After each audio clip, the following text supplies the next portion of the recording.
Indonesia adalah negara besar yang memiliki keberagaman. Kita punya lebih dari 718 bahasa daerah. Papua menjadi daerah penyumbang terbanyak di Indonesia. Kita juga punya bahasa Indonesia tentunya sebagai bahasa pemersatu bangsa. Tapi sayangnya, seringkali kita abai dan menggunakan bahasa Indonesia yang tidak sesuai dengan kaidah.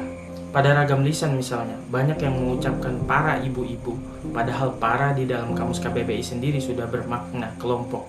Sementara pada ragam tulis, kita sering melihat banyak orang saltik menulis kata terima kasih, kerjasama, itu disambung, dan tidak bisa membedakan di yang dirangkai dan di yang dipisah. Sejak dahulu melalui Sumpah Pemuda, bahasa Indonesia telah dijunjung dan sedang diperjuangkan untuk menjadi bahasa internasional. Bahasa Indonesia juga mempunyai dasar hukum selain Sumpah Pemuda 28 Oktober 1928, yaitu Pancasila Undang-Undang Dasar 1945 Pasal 36, Undang-Undang Nomor 24 Tahun 2009, Peraturan Pemerintah Nomor 57 Tahun 2014, dan yang terbaru Perpres Nomor 63 Tahun 2019 tentang penggunaan bahasa Indonesia. Wakil Ketua Komisi 10 DPR RI Abdul Fikri Fakih menyebut 3 konsep yang harus didalami untuk memperingati Hari Bahasa Ibu Internasional yang diselenggarakan setiap bulan Februari. Masyarakat tetap diminta untuk mengutamakan bahasa Indonesia sebagai bahasa ibu. Beliau berkata, utamakan bahasa Indonesia, lestarikan bahasa daerah, dan kuasai bahasa asing. Kita tidak antipati dengan bahasa asing, dan bahasa Indonesia adalah bahasa yang luar biasa, karena tanpa ada bahasa Indonesia, bangsa ini bisa bubar.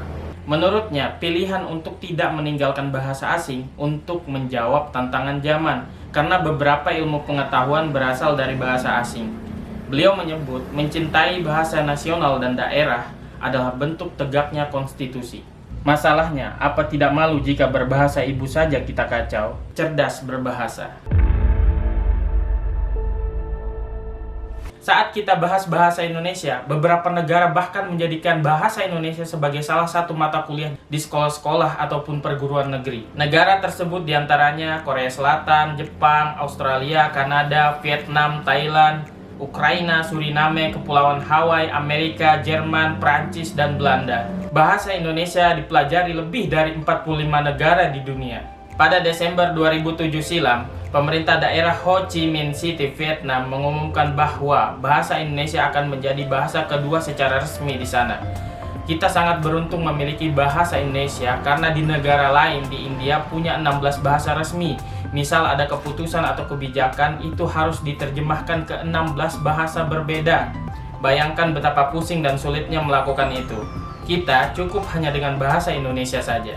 Demi mewujudkan cita-cita menduniakan bahasa Indonesia, penting untuk menguasai bahasa asing dalam berkomunikasi untuk mempromosikan dan mengajarkan bahasa Indonesia kepada warga asing.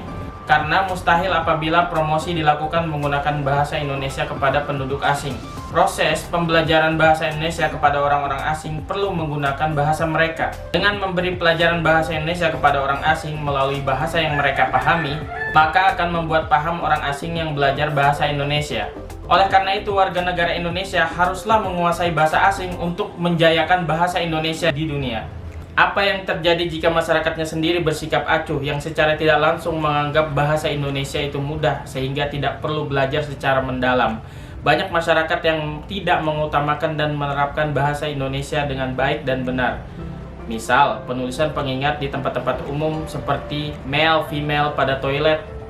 Selain itu, banyak masyarakat yang mencampur adukan pelafalan bahasa Indonesia dengan bahasa asing ataupun bahasa yang tidak baku. Kepala Bagian Pengembangan Bahasa dan Pembukuan Kementerian Pendidikan dan Kebudayaan Profesor Dr. Haji Dadang Sunendar MHum mengatakan, Badan Bahasa harus terus berupaya menjalankan amanat Undang-Undang Nomor 24 Tahun 2009 tentang bendera, bahasa, dan lambang negara serta lagu kebangsaan.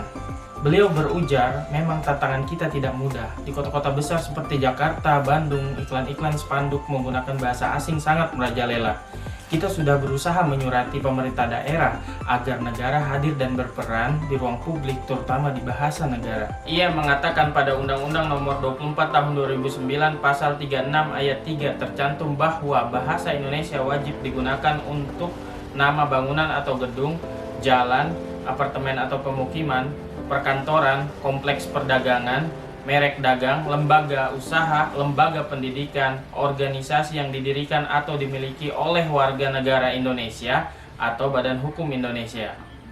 Dosen Bahasa Indonesia di Universitas Islam Negeri UIN Syarif Hidayatullah Jakarta, Ibu Elvi Susanti berpendapat, untuk menyebarkan bahasa Indonesia perlu penguasaan bahasa asing, terutama bahasa Inggris.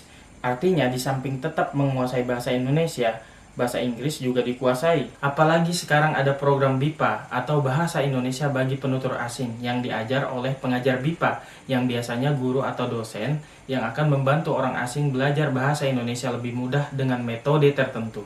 Salah satu kebanggaan Badan Pengembangan Bahasa dan Pembukuan Kementerian Pendidikan dan Kebudayaan adalah kbbi.kemendikbud.go.id. Setiap hari pencariannya 46.000 pencarian. Silahkan diunduh dan daftar untuk menambah ilmu literasi kita, dan ini gratis. Saya mengharapkan masyarakat dapat ikut andil untuk mengutamakan penggunaan bahasa Indonesia di ruang publik. Selalulah bangga memakai bahasa Indonesia dengan baik untuk tujuan yang baik pastinya. Teruslah belajar untuk mengetahui bahasa Indonesia yang benar. Jangan pernah lelah dan menyerah, belajarlah terus mulai dari ejaan, kosakata, tata kalimat, berbicara yang baik, dan menulis yang keren. Selalu ingat dengan kalimat ini, utamakan bahasa Indonesia, lestarikan bahasa daerah, dan kuasai bahasa asing.